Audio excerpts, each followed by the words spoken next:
મિત્રો, એક નાનકડા ગામની ગલીમાં એક બાઈ રહેતી.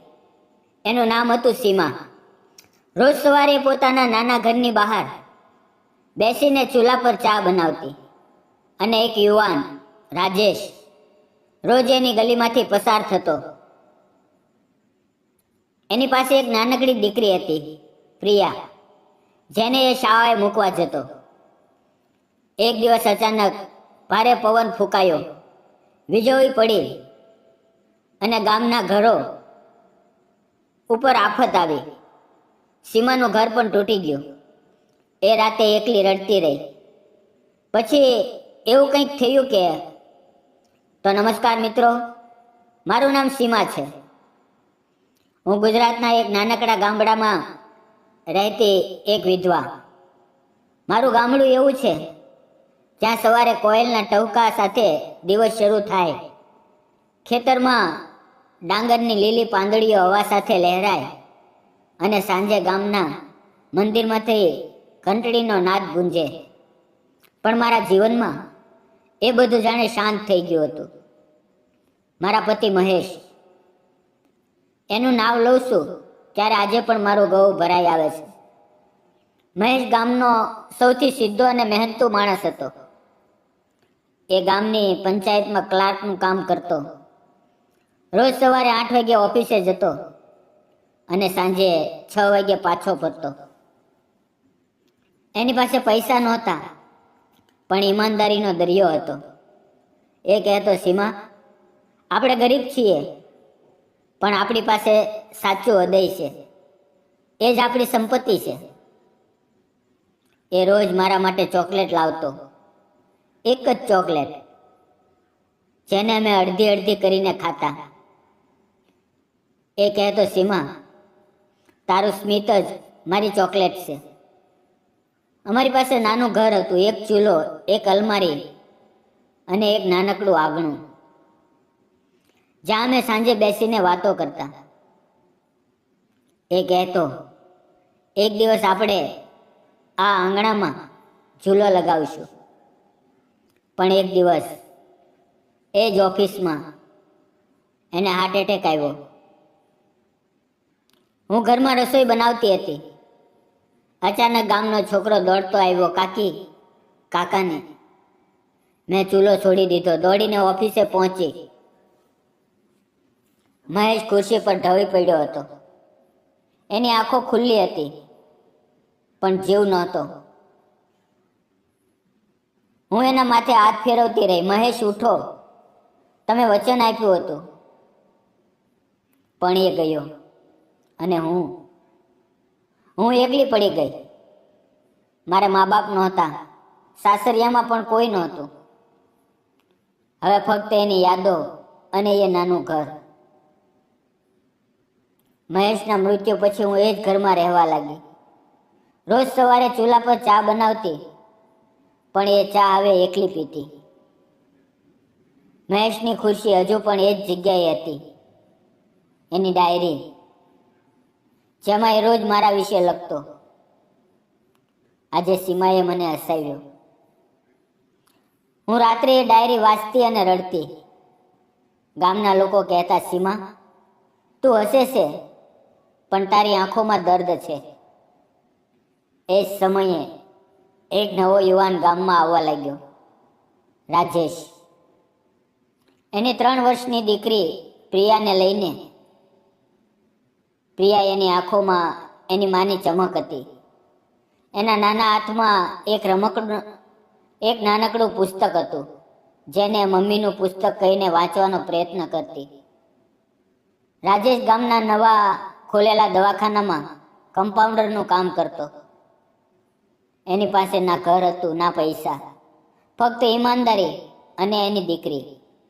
એ એક જ નાનકડી ઝૂંપડીમાં રહેતો. દરરોજ સવારે 8 વાગ્યે એ મારી ગલીમાંથી પસાર થતો.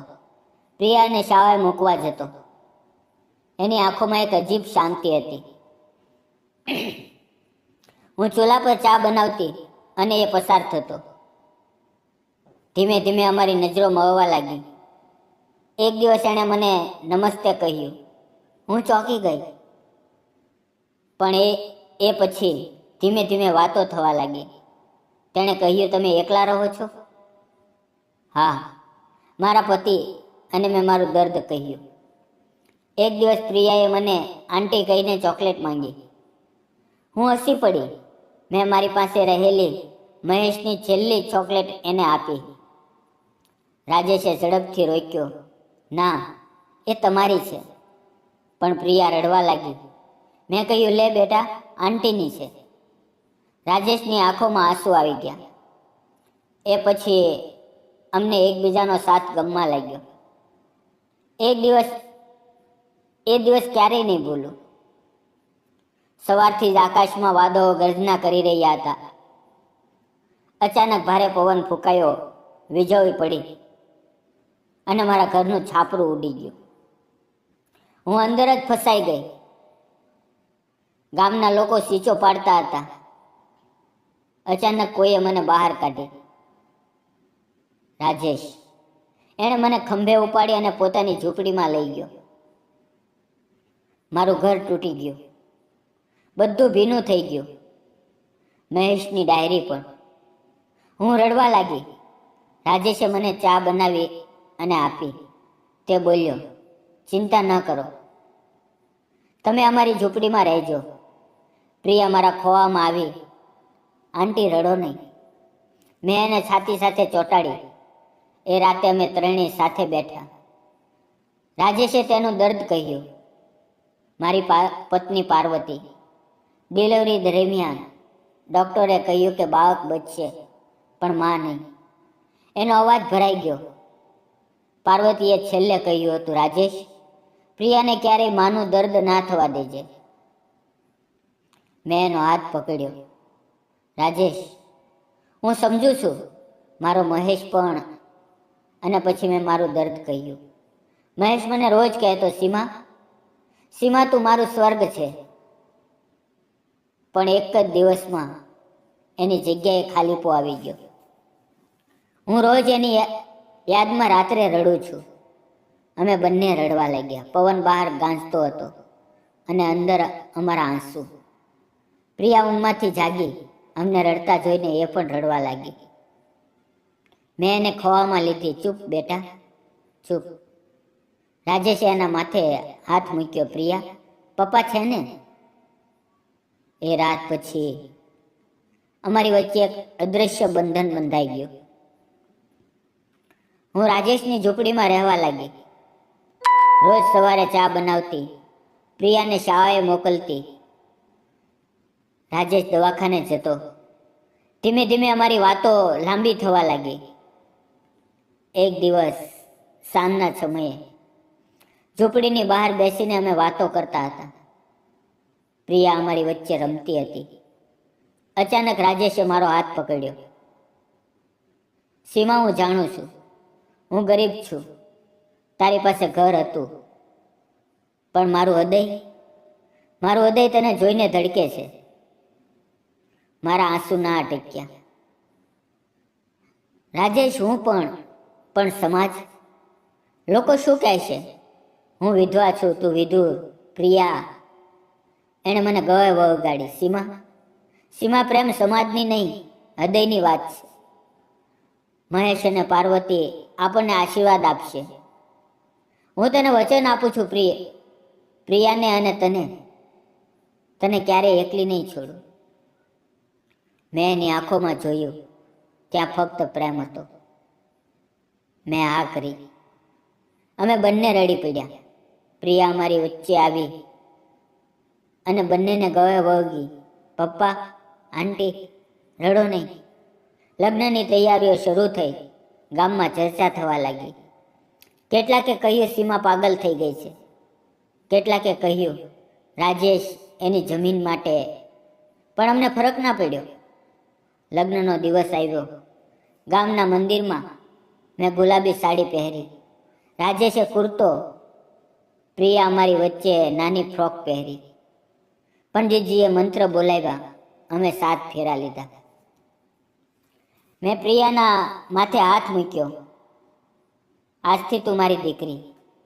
એણે મારા ગળે હાથ નાખ્યા મમ્મી, લગ્ન પછી અમે નવું ઘર બનાવ્યું, નાનું પણ પ્રેમથી ભરેલું. રાજેશ રોજ દવાખાને જાય, હું ઘર સંભાળું, પ્રિયા શાળાએ જાય. સાંજે અમે ત્રણેય સાથે બેસીને ચા પીએ, વાતો કરીએ. એક દિવસ રાજેશ મને મહેશની સમાધિ પર લઈ ગયો. અમે ત્યાં બેસીને રડ્યા. મહેશ, તું જ્યાં પણ છે મને આશીર્વાદ આપજે. રાજેશે કહ્યું, પાર્વતી, અમારી પ્રિયાને માં મળી, તું ખુશ છે ને? મિત્રો, સાચો પ્રેમ અમીરી ગરીબીથી નહીં મપાય, એ હૃદયની ભાષા છે. માનવતા અને પ્રેમ કાયમ રહે છે. જીવનમાં ક્યારે હાર ના માનો. તમારું દર્દ પણ એક દિવસ ખુશીમાં બદલાઈ શકે છે, જેમ અમારું બદલાયું. મિત્રો, આજના રાજેશે સીમા સાથે લગ્ન કરીને સાચું કર્યું કે ખોટું? કોમેન્ટમાં જરૂર જણાવજો. અને જો વાર્તા પસંદ આવી હોય તો લાઈક કરજો, ચેનલ સબસ્ક્રાઈબ કરજો, બેલ આઇકોન દબાવજો, કારણ કે આવી જ દર્દભરી હૃદયસ્પર્શી વાર્તાઓ લઈને હું તમારી પાસે ફરી આવીશ. મિત્રો, આ કાલ્પનિક વાર્તા છે, પણ એનો સંદેશ સાચો છે. મિત્રો, ફરી મળશું આવતીકાલે એક નવી વાર્તાની અંદર. ત્યાં સુધી આવજો. અને વાર્તા પૂરી જોવા બદલ આપ સૌ મિત્રોનો દિલથી ખૂબ ખૂબ ધન્યવાદ. વિડીયોમાં આવેલા નામ, પાત્ર અને ઘટના ફક્ત કાલ્પનિક હતા. તેનો કોઈ પણ વ્યક્તિ, જાતિ કે ધર્મ સાથે સંબંધ નથી. આ વાર્તા ફક્ત શૈક્ષણિક અને મનોરંજન માટે બનાવવામાં આવી હતી. તેને અન્યથા ન જોઈશો. અને તમે મને જે પ્રેમ આપી રહ્યા છો તે બદલ દરેક મિત્રોનો દિલથી હું આભારી છું. ફરી મળીએ મિત્રો આવતીકાલે એક નવી વાર્તા સાથે. ત્યાં સુધી આવજો.